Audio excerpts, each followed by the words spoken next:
ನೋಡಿದ್ರೇನ್ರಿ, ಅವಳಿಗೆ ನಾವ್ ಯಾರು ಬೇಡವಂತೆ, ನಾವ್ ಎಲ್ರು ಸತ್ತೋದ್ವಂತೆ.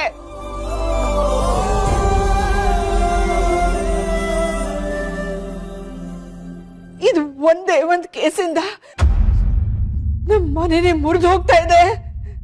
ಇದಕ್ಕೆಲ್ಲ ಕೇಸ್ ಕಾರಣ ಅಂತ ಅಂದ್ಕೋಬೇಡ ಪೂರ್ಣಿ. ನೀನು ಸಂಬಂಧಗಳ ಮಧ್ಯೆ ತಂದು ಕೇಸ್ನ ದಾರಿ ತಪ್ಪಿಸೋದಕ್ಕೆ ಪ್ರಯತ್ನ ಪಡ್ತಿರೋಳು ಅವಳು. ಕೆಂಡ ಮುಸುಡಿಯು ದೈವವೆಲ್ಲವನ್ನು ದಯಿಸುತ್ತೀರೆ, ದಂಡದರ ನೆತ್ತನೆಲ್ಲವನ್ನು ಕೆಡುವುತ್ತೀರೆ. ಒಂದು ಘಾಸಿಯ ಲಾಭ ಪಿಂಡ ಮಾತ್ರವು ತಾನೆ, ಬಂಡ ಬಾಳಲೇ ನಮ್ಮದು ಮಂಕುತಿಮ್ಮ ಅಂತಾರಲ್ಲ ಹಾಗೆ.